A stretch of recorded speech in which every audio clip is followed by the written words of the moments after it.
تاریخ میں آتا ہے کہ عمر بن عبدالعزیز نے اپنے قاصد کو کسی مقصد کے لیے شاہ روم کے پاس بھیجا۔ قاصد جب اپنا پیغام پہنچا کے وہاں سے نکلنے لگا تو اس نے محل سے نکلتے ہوئے کلام اللہ کی آواز سنی کہ کوئی شخص قرآن کریم کی تلاوت کر رہا ہے۔ بڑا چونکا، آواز کے تعاقب میں آگے بڑھا تو اس نے دیکھا کہ کوئی شخص چکی پیس رہا ہے اور ایک نابینا شخص ہے جو کہ قرآن کریم کی تلاوت کر رہا ہے۔ بڑا حیران ہوا، سلام کیا، لیکن اس شخص نے جواب نہیں دیا۔ تھوڑا اور قریب ہو کر سلام کیا تو بڑا حیران ہو کر اس نابینا شخص نے پوچھا کہ شاہ روم کے دربار میں سلام؟ تو اس پر قاصد نے کہا کہ شاہ روم کے محل میں قرآن کریم کی تلاوت، پہلے تم یہ بتاؤ کہ تم کون ہو؟ تو اس شخص نے کہا کہ میں مسلمان ہوں اور اس بادشاہ نے مجھ پر ظلم کیا کہ میں اسلام چھوڑ دوں۔ میں نے جب اس کی بات نہیں مانی تو اس نے میری آنکھیں چھین لی، مجھے چکی پیسنے پر لگا دیا۔ معاملہ طے کر دینے کے بعد قاصد جب عمر بن عبدالعزیز کی بارگاہ میں پہنچا تو اس قیدی کا معاملہ آپ کے سامنے پیش کر دیا۔ قربان جاؤں، کیسے لوگ تھے! اس روئے زمین نے کتنے شجاعت والے لوگ دیکھے ہیں۔ عمر بن عبدالعزیز نے خاموشی اختیار نہیں کی، کسی مجلس کو نہیں بلایا اور یہ بھی نہیں کہا کہ ہماری اکانومی کمزور ہے، ہم اس نابینا شخص کے ساتھ کھڑے ہیں۔ آپ نے کاغذ اور قلم لیا اور لکھنا شروع کیا کہ اے شاہ روم، مجھے پتہ چلا ہے کہ تیرے پاس ایک مسلمان قیدی ہے اور تم نے اس پر ظلم روا رکھا ہے۔ اگر تم نے اس خط کے پہنچنے کے بعد اس شخص کو قید سے رہا نہ کیا تو پھر تمہیں ایک ایسے لشکر جرار کا سامنا ہوگا جس کا پہلا جنگجو تیرے دربار میں اور آخری جنگجو میرے دربار میں ہوگا۔ سوال یہ پیدا ہوتا ہے کہ عمر بن عبدالعزیز نے صرف ایک مسلمان کی خاطر اپنی ساری مملکت اور سلطنت کو داؤ میں کیوں لگایا اور جنگ کا فرمان کیوں جاری کیا؟ کیونکہ آپ جانتے تھے کہ اگر ایک مسلمان کی حرمت کی عزت اور ناموس کعبے سے بڑھ کر ہے تو جغرافیائی حدود سے بھی بڑھ کے ہے۔ کیونکہ آپ جانتے تھے کہ ہادی امت سرور کونین مصطفیٰ کریم آقا صلی اللہ علیہ وآلہ وسلم نے حضرت عثمان بن عفان ایک صحابی کی خاطر 1500 صحابہ سے موت پر بیعت لی تھی۔ کیونکہ آپ جانتے تھے کہ حضور اکرم صلی اللہ علیہ وآلہ وسلم فرما گئے ہیں کہ ساری مسلمان امت ایک جسم کی مانند ہے، اگر ایک جسم کے کسی حصے پر درد ہوتی ہے تو پورا جسم اس درد کو محسوس کرتا ہے۔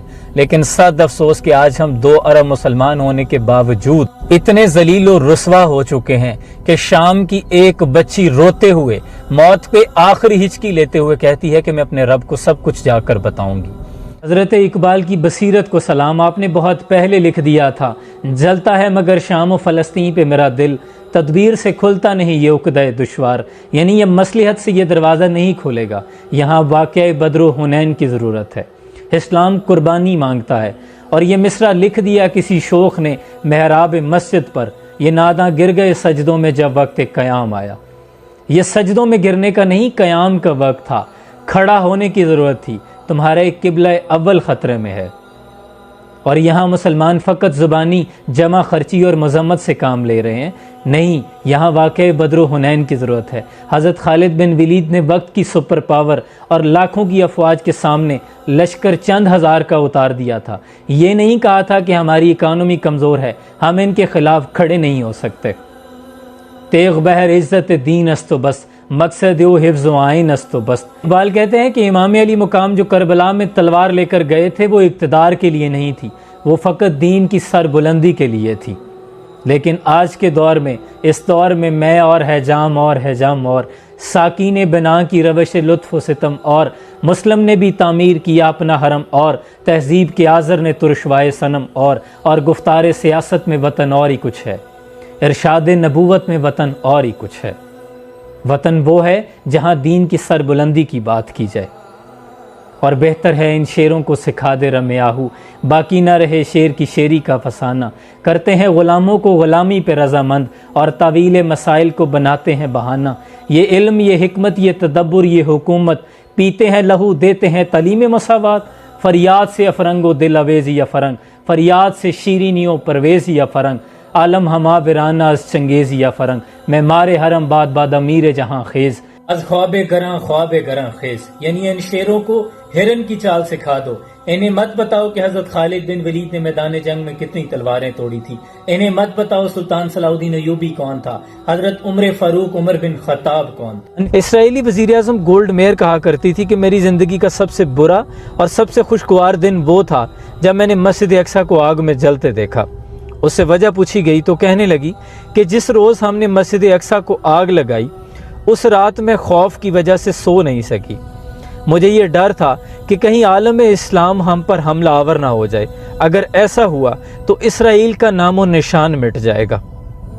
لیکن اگلے روز جب سورج چڑھا، بمشکل رات گزری، تو میں نے مسلمانوں کا رد عمل دیکھا، تو پھر میں مطمئن تھی کہ اب عرب کی حدود میں اسرائیل محفوظ ہے۔ اہل عرب کو دے کے فرنگی تخیلات، اسلام کو حجاز و یمن سے نکال دو۔ ایک ہی سب کا نبی، دین بھی ایمان بھی ایک، حرم پاک بھی، اللہ بھی، قرآن بھی ایک، کچھ بڑی بات ہی ہوتے جو مسلمان بھی ایک۔ خدا را تفرقہ بازی سے نکل آؤ، بہت کمزور ہو چکے ہیں مسلمان۔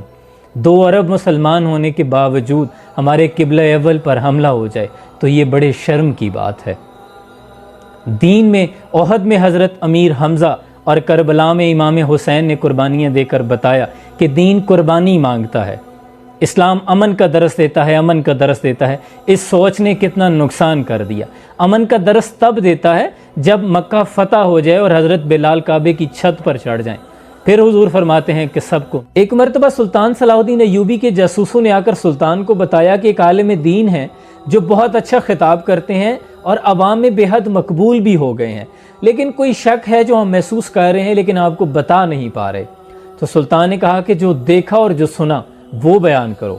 تو اس پر جاسوس بولے کہ وہ عالم دین کہتے ہیں کہ جہاد بالنفس جہاد افضل ہے، اور اپنے بچوں کو تعلیم دینا بھی جہاد ہے، اور اپنے گھر کی ذمہ داریوں کو پورا کرنے کے لیے جدوجہد کرنا بھی جہاد ہے۔ تو اس پر سلطان نے کہا تو اس میں کوئی شک ہے؟ تو جاسوس کہنے لگے شک تو کوئی نہیں، لیکن وہ مولانا یہ بھی کہتے ہیں کہ جنگوں سے ہمیں کیا ملا، صرف قتل و غارت گری، ان جنگوں نے ہمیں کیا بنایا، قاتل یا مقتول؟ اس پر سلطان صلاح الدین ایوبی غصے سے اٹھ کھڑے ہوئے اور اس سے ملاقات کرنے کی ٹھان لی۔ بھیس بدل کر ملاقات کی اور جاتے ہی سوال کیا کہ حضرت کوئی ایسی ترکیب بتائیں کہ بیت المقدس کو بغیر جنگ کے آزاد کروا لیا جائے اور مسلمانوں پر جو مظالم ڈھائے جا رہے ہیں ان کو بغیر جنگ کے کیسے روک لیا جائے۔ تو اس پر وہ عالم بولا کہ دعا کریں۔ اس پر سلطان صلاح الدین ایوبی غصے سے لال ہو گئے۔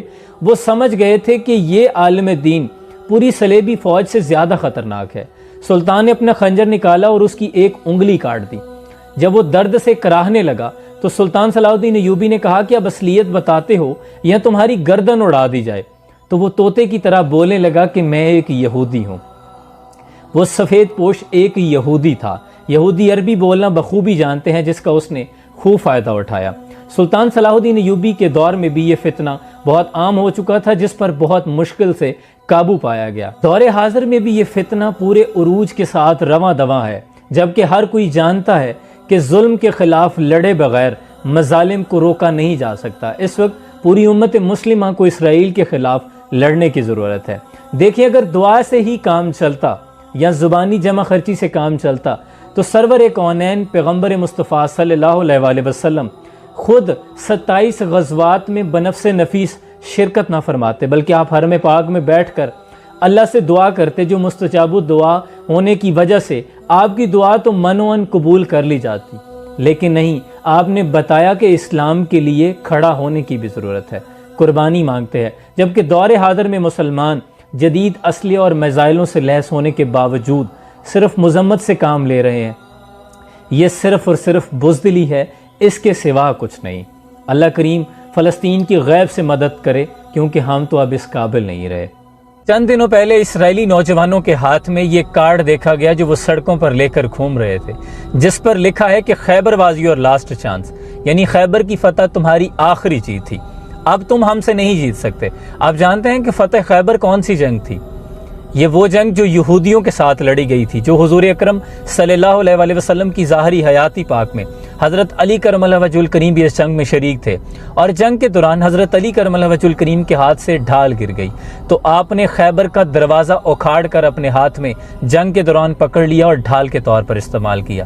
جنگ ختم ہو جانے کے بعد 40 لوگ مل کر بھی اس دروازے کو نہیں اٹھا سکے تھے، اور اس میں اللہ نے مسلمانوں کو فتح مبین سے نوازا اور خیبر فتح کر لیا گیا۔ تو آج 80% مسلمانوں کو یاد بھی نہیں، اور ٹک ٹاک پہ ناچتے گاتے نوجوانوں کو تو بالکل بھی یاد نہیں، جبکہ اسرائیلی نوجوان، وہ یہودی آج بھی وہ زخم اپنے دل میں لیے بیٹھے ہیں، وہ درد آج بھی ان کو چین سے نہیں بیٹھنے دیتا، وہ آج بھی تم پہ غالب آنا چاہتے ہیں اور خیبر کا بغض اپنے دل میں رکھتے ہیں۔ تم ہی کہہ دو کہ اکھاڑا در خیبر کس نے، تھے تو آبا وہ تمہارے ہی مگر تم کیا ہو، ہاتھ پر ہاتھ دھرے منتظر فردا ہو، اور بت صنم خانوں میں کہتے ہیں مسلمان گئے، ہے خوشی ان کو کہ کعبے کے نگہبان گئے، منزل دہر سے اونٹوں کے ہدی خوان گئے، اور اپنی بغلوں میں دبائے ہوئے قرآن گئے۔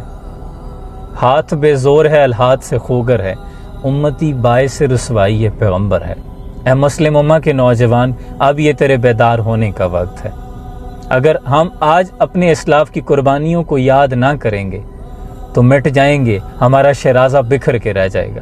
اگر اسلاف آج دیکھ لیں کہ نوجوان یہاں ٹک ٹاک پہ ناچتے پھرتے ہیں اور بیت الاول کا تقدس پامال کیا جا رہا ہے، اور مسلم امہ کی بیٹیوں کی عزتیں پامال کی جا رہی ہیں، تو کل کس منہ سے حضور اکرم صلی اللہ علیہ وسلم کا سامنا کرو گے؟ اقبال نے ضرب کلیم میں لکھا ہے کہ یہ فاقہ کش کے موت سے ڈرتا نہیں ذرا، روح محمد اس کے بدن سے نکال دو، کہ یہ فاقہ کش جو روزے رکھ کر بھی جنگیں لڑتے ہیں، ان سے اگر جیتنا ہے تو روح محمد ان کے بدن سے نکال دو، اور اہل عرب کو دے کے فرنگی تخیلات اسلام کو حجاز و یمن سے نکال دو، اور ہے افغانیوں کی غیرت دین کا یہ علاج، ملا کو ان کے کوہ دمن سے نکال دو، اور ہے اقبال کے نفس سے لالے کی آگ تیز، ایسے غزل سرا کو چمن سے نکال دو، کہ یہ جو اقبال کے نغمے ہیں، یہ جو اس کے لالے ہیں، یہ بھی مسلمانوں کے ایمان کو گرماتے رہتے ہیں۔ اگر مسلمانوں کے ارادے پست کرنے ہیں، ان کو غلامی میں جکڑنا ہے، تو پھر اقبال کو بھی یہاں سے ختم کرنا ہوگا، اقبال کی آواز کو بھی دبانا ہوگا۔ اور آج بھی یہی ہو رہا ہے کہ جو بھی ظلم کے خلاف بولے، جو بھی مظلوم کے حق میں بولتا ہے، اسی کی آواز کو دبا لیا جاتا ہے۔ مجھ سے نہ ہو سکے گا باطل تیرا احترام، میری زبان کے واسطے تالے خرید لو، اور پتھر نہیں مجھ پر دہکتی آگ برساؤ، میرا یہ جرم ہے میں روشنی کا ساتھ دیتا ہوں۔